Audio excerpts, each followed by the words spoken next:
Un cordial saludo a todos mis estudiantes de 10º grado. ¿Cómo les ha ido? Espero que estén muy bien. Vamos a seguir con las temáticas de 10º grado. En esta ocasión vamos a ver otra temática muy importante, que es el nacionalismo y el conflicto, ¿no? Entonces, en esta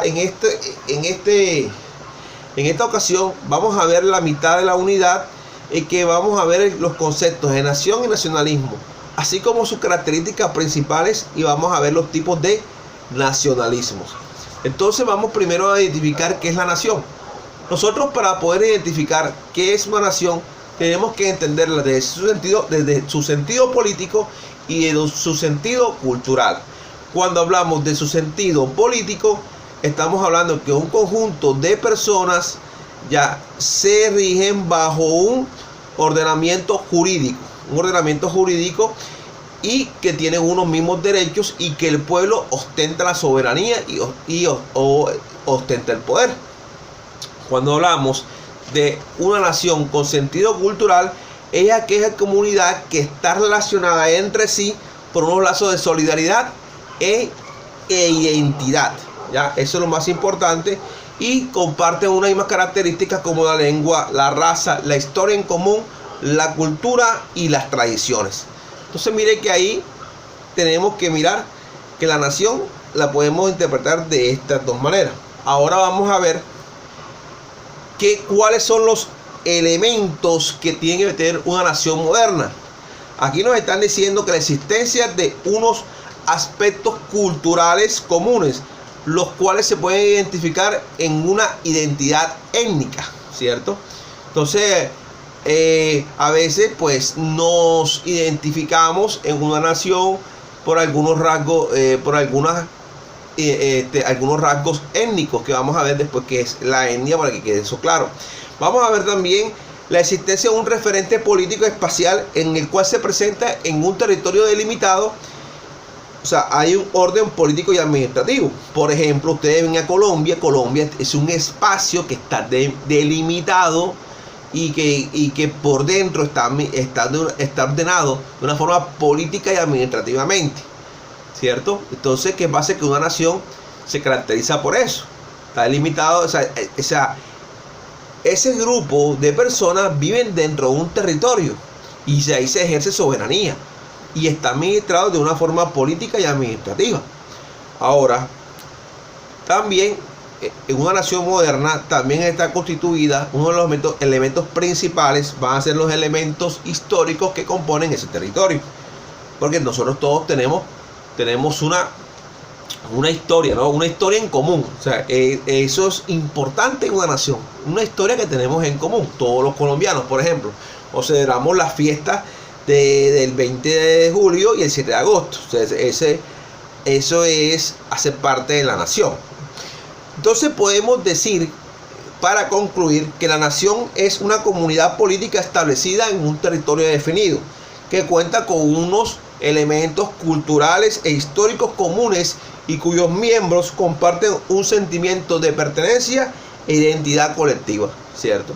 Entonces, para que quede esto claro, cuando nosotros, por ejemplo, nos reunimos, en el colegio, cuando vamos a hacer un acto solemne, pues cantamos nuestro himno. O sea, eso es un sentimiento de nación, ¿cierto? Que nos identificamos por un himno nacional, nos identificamos por tener un idioma, que es el idioma español, una religión, que es la religión, la mayoría católica, la mayoría de nosotros, y también por la bandera, por el himno, por todo eso hace parte de un sentimiento nacionalista. Ya, los colores de cuando llevamos la camisa tricolor, ¿no? Todo eso hace parte de una nación. Y eso no nació de la nada, sino que eso hace parte de esa historia que todos que nosotros pues compartimos, todos los colombianos. Sigamos, vamos a ver el nacionalismo. El nacionalismo es una ideología política que pretende unir a un grupo de personas alrededor de una idea, como la defensa de una cultura y un pasado colectivo, para buscar en conjunto la independencia política, económica y cultural. Entonces, Este concepto pues viene y complementa el de nación. El de nación viene siendo las personas, y aquí viene siendo la ideología, la idea política de poder unir a un conjunto de personas, ya gracias a su lengua, a sus costumbres, a su historia, para buscar una independencia política, económica y cultural. Eso es lo que nos está diciendo acá. Podemos también que actualmente conocemos a los países como unos estados-nación, pero este concepto de estado de los nacionalismos se puede decir que se consolidó en el siglo XIX con los estados europeos. Los últimos estados europeos que llegaron a su independencia a finales del siglo XIX fue Alemania y fue Italia. Pero esta idea de nacionalismo ya se estaba cocinando desde el siglo XV, cuando se empezaron a hacer los primeros estados, las primeras naciones, con España, con Francia, con Inglaterra, ¿no? Entre el siglo XV y el siglo XVIII. Que vamos a ver que gracias a las monarquías absolutas van a formar lo que se llama la idea de Estado, la idea de nación. O sea, ¿cierto? Por ejemplo, de que en la Edad Media, por ejemplo, que llegó hasta el siglo XV, vamos a ver que no habían estados-naciones, sino eran reinos, no existían países como tales, sino naciones. Ya, por ejemplo, cuando la burguesía apoya a los monarcas, vamos a encontrar de que se van a formar las primeras naciones, ¿ya? Y se van a unir bajo unos criterios. ¿Cuál criterio va a ser? La etnicidad, la lengua, la religión, la historia y también el lenguaje. Todo eso, sí, como está diciendo el lenguaje, todo eso hace que todos esos criterios se conviertan en algunos estados en nación. Por ejemplo, en Alemania, ¿qué va a pasar? Que había muchos estados o territorios, estaban todos disgregados, ¿ya? Y estaba el imperio austriaco, tenía dominado a estas regiones, pero estas regiones tenían como origen, eran reinos germánicos, eran reinos que tenían la misma historia, las mismas costumbres, y llegó un momento en que se unificaron en un solo país. Eso es lo que es un concepto de nacionalismo. ¿Okay? Entonces, los estados, primero esta idea de promover un nacionalismo viene de las clases altas, y de las clases altas pasa a las clases populares. ¿Cómo hacen los estados para promover el nacionalismo? Lo promueven por la educación, ¿ya? Por esta institución importante. La institución es importantísima para promover el nacionalismo. Cuando nosotros, por ejemplo, practicamos la democracia con el gobierno escolar en el colegio, cuando hacemos los actos cívicos, estamos promoviendo el nacionalismo. Más que todo en la primaria, tratan de inculcar un sentido de pertenencia hacia el país, ¿cierto? Por medio del nacionalismo. Ustedes vieron que la Alemania nazi, ¿cierto? Cómo los alemanes llenaron su ego de nacionalismo, ¿no? Y ellos, por otra institución muy importante que es el ejército. El ejército también va a ser importante para promover el concepto de el nacionalismo. Que eso va a hacer que haya sentimientos de identidad nacional, unificando el lenguaje oficial, tradiciones culturales e inculcando apego a la nación, ¿ya? Entonces, depende mucho que los estados promuevan los medios de comunicación para promover ese nacionalismo, y que lo hacen también por medio de la educación y el ejército. ¿Cuáles son las funciones principales del nacionalismo? Aquí nos dicen que apoyar y unificar estados, o sea, mediante un sistema ideológico, lo que estaba explicando ahorita de los alemanes, también de los italianos, ¿cierto? Que había territorios que tenían un mismo origen histórico, que tenían una misma lengua, que tenían una misma costumbre. Entonces se promueve la unificación de esos pequeños estados a convertir uno solo en una nación. Reivindicar la herencia cultural de comunidades que se reconocen como una misma cultura. Entonces, cuando nosotros tratamos de promover esa unidad, también estamos consiguiendo una identidad cultural y obtener un poder territorial. Claro, porque si una nación se consolida en un espacio determinado. En un espacio determinado. Aquí dice bien por medio de la autonomía en el interior de los estados o nuevas entidades de control estatales que agrupan a las personas que reivindican su derecho a la autodeterminación. Autodeterminación quiere decir que tienen que respetar su forma, que ellas mismas se autogobiernan sin que haya otro país que los domine, para preservar sus valores culturales, ya su ancestralidad. Vamos a ver los tipos de nacionalismo. Entonces vamos a hablar del patriotismo. El patriotismo dice aquí que es una de las primeras formas de identificación y sentido de pertenencia en las organizaciones humanas.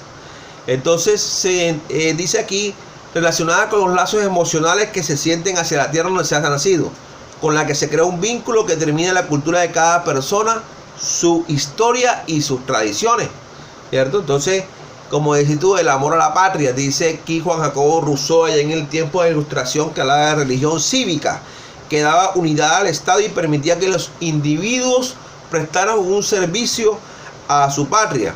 En los años 80, ¿cierto? Yo estudié entre los años 80 y 90, todavía había una asignatura que se llama el civismo y era para cultivar los valores patrióticos, ya el amor a la patria. Entonces podemos decir que el patriotismo es ya esos sentimientos de lazos, de emoción, de sentido de pertenencia e identificación a una patria, a una nación en particular. Ese nacionalismo político que vamos a ver también, que nació en la Revolución Francesa en 1789 con la Declaración de los Derechos del Hombre y del Ciudadano, se va a conseguir que haya un vínculo contractual entre el Estado y los ciudadanos, ¿cierto? En que ellos tienen deberes y tienen derechos y va a existir una constitución. Entonces, más que todo, así como lo dice este nacionalismo, es de un sentido político. Ahí no va a estar metido ni el patriotismo, ni la parte económica, ni la parte cultural, y la parte étnica, en el origen histórico, sino tiene que ver con la parte política. Dice aquí que a partir de su contrato, los ciudadanos dotados de plenos derechos y obligaciones construyen la nación y dan legitimidad al Estado, delegando su poder a la voluntad general. Aquí se le delega el poder al pueblo, ¿cierto? Recuerden que la revolución industrial va a traer como consecuencia la caída de los regímenes absolutos, de las monarquías absolutas, y va a llegar el poder del pueblo. Entonces aquí se va a definir los derechos y los deberes de los ciudadanos. Va a haber como un vínculo contractual con el Estado, ¿ok? Entonces vamos a hablar del nacionalismo económico, que dice: ese tipo de nacionalismo asimila la existencia de una nación con una economía nacional desarrollada en el marco de un Estado, cuya expresión será el mercado nacional. Desde esta óptica, el Estado se constituye para asegurar las normas, la propiedad y los contratos que regulan la actividad económica. Además, tiene el monopolio de la moneda y de los impuestos, lo cual facilita el funcionamiento del Estado-nación. Entonces, ahí se forja lo que se llama, en lo que tiene que ver con la parte económica, cuando esa nación se encarga de que lo que toque con la propiedad, con los contratos, todo lo que tiene que ver con lo que regula la actividad económica, o sea, en el recaudo de impuestos para un mejor funcionamiento del Estado-nación. El nacionalismo cultural. Entonces, mire que aquí sí estamos a hablar, por ejemplo, de que en esta clase de naciones, ¿cierto? Se tiene que promover la cultura, o sea, ¿cierto? Por eso la educación es imprescindible, ya, porque este nacionalismo se apoya en la herencia, que es la herencia cultural de un pueblo. La herencia cultural de un pueblo es lo que se basa en un nacionalismo cultural, ¿cierto? Según este tipo de nacionalismo, cada nación es singular y posee un alma o un espíritu particular, que es el alma de la nación. Entonces, miren acá, la idea es preservar las costumbres, las expresiones culturales, ¿cierto? Porque es la esencia de una nación.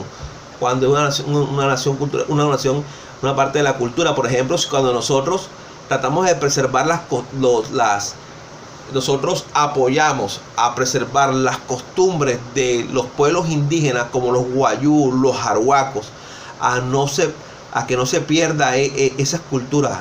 En el tiempo nosotros estamos apoyando un nacionalismo cultural, ¿no?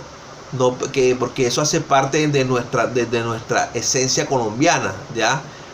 Porque nuestro país es una nación multicultural, ¿cierto? Y tiene diversas culturas, ¿o no? Y la indígena hace parte de ellas. Y qué pasa, que la cultura, en el nacionalismo cultural, la herencia cultural de un pueblo es importantísima. ¿Y cómo la podemos preservar? Por medio de la educación, rescatando las costumbres y las expresiones culturales propias de cada nación. Este tipo de nacionalismo se ha relacionado con el modelo alemán, ya que reivindicó la herencia cultural común de los pueblos germanos, historia, mitos, personajes, tradiciones, así como la lengua alemana como un criterio distintivo y símbolo de la cultura. Entonces, ahí como las características principales del nacionalismo cultural. Por último, vamos a ver el nacionalismo étnico-racial. Cuando hablamos del concepto de razas, es que este concepto pretende, en el cual se pretende clasificar los diferentes pueblos o grupos humanos a partir de sus características físicas. Y el concepto de etnia para referirse a algunos rasgos principales, culturales, símbolos y la idea de particularidad que nos caracteriza como el nosotros y nos diferencia de otros pueblos, lo cual facilita. Eso es lo que dice aquí. Entonces mira que este nacionalismo étnico-racial habla del concepto de raza y el concepto de etnia. Cuando hablamos de raza, estamos hablando que tratan de clasificar a un territorio por medio de sus características físicas. Pero cuando hablamos del concepto de etnia, se clasifica por medio de la simbología, de los rasgos culturales y la idea de particular que tienen unas personas diferentes a otras. Por ejemplo, vamos a hablar de un ejemplo. Por ejemplo, en San Basilio de Palenque están los afrodescendientes, ¿cierto? Pero la cultura en sí africana la podemos plasmar allá en ese pueblo. ¿Por qué? Porque está todavía el lenguaje palenquero. Ya tienen todavía el umbalú, todavía hacen los entierros a la usanza africana, ¿cierto? Entonces ellos no han perdido esas costumbres que traían de esos pueblos africanos, desde su origen. Entonces eso hace parte de una etnia, ya tienen una cultura definida. ¿Y qué pasa? De que eso lo diferencia de otros pueblos o de otras etnias. Los indígenas, igual que por ejemplo que los indígenas tienen los cacicangos, que tienen que tienen su propia política interna, que tienen su lenguaje, que tienen una usanza para vestirse, ¿cierto? Que tienen un cierto cuidado hacia la naturaleza. Eso hace parte de una etnia. Eso es lo que es una etnia, ¿cierto? Entonces, ¿qué pasa? De que este nacionalismo étnico-racial habla de eso. Pero cuando hablamos de racial en sí, es que nosotros clasificamos es por medio de la raza. Y cuando hablamos de la raza, que estamos hablando sobre sus características físicas. Pero ya esto de las razas está un poco ya obsoleto, ¿no? Por ejemplo, eso de la raza lo podemos ver con la ideología nazi. También lo podemos colocar así, ¿ya? De que, por ejemplo, de que Adolfo Hitler promulgaba que ese hombre que era alto, que alto de cierta estatura, que tenía los ojos azules, que era mono, que era blanco, ¿cierto? Y que era una raza superior. Ahí él estaba separando, era por sus características físicas.